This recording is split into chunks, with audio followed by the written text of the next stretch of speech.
they born here, no. Do you know it is written into law that only Bahamians can be security officers in the Bahamas? Do you know it is written into law that only Bahamians can be security officers in the Bahamas? That is law.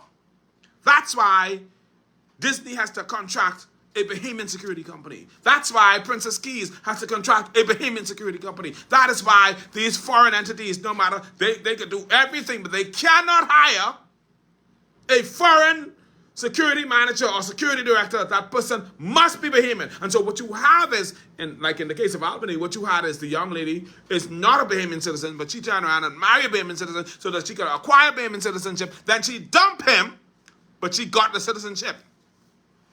And now she's in charge of security. It should never happen. No hatred to these people. They could work in every role, but you can't work in this role. And you can't work in this role because that's a national security risk.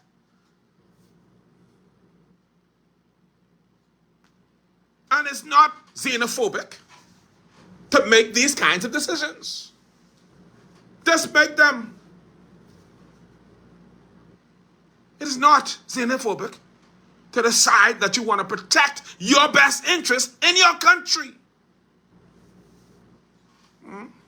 You want to protect your heritage for your children and your children's children.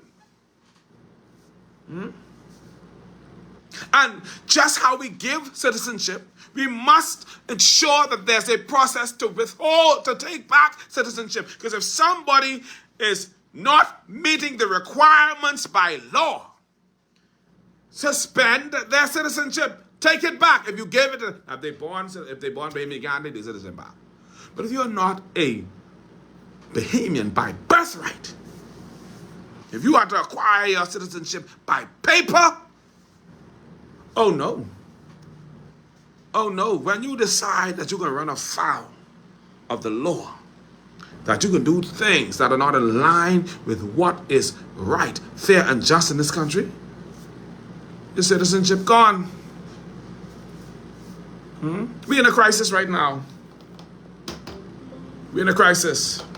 I know I've been on long, but I need to talk about this. Recently, the Department of Immigration conducted a promotion exercise. It was a changing of the guard where they were bringing over Stephen Laroda, and William Pratt was getting ready to the mid-office. And what happens is they are promoting Officer Eugenia Poitier from Chief Immigration Officer to Superintendent.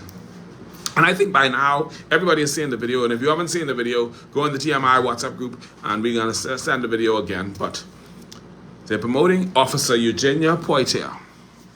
And so she comes marching up.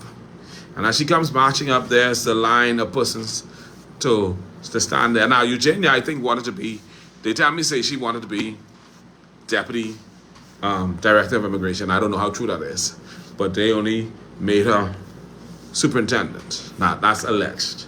They also tell me that she would have had some issues with her and either a loved one or a lover or somebody, and they were arrested over some controversial arrest. I don't know if it's drugs or whatever the case may be, some kind of thing. And they tell me that she is still upset over that, but whatever the case may be, and this is all alleged because I don't know if that's true. But what we did see in the video is this, that Eugenia Poitier, I believe that's her name, is walking up. And there's Mr. Pratt standing there, and she refused to shake his hand.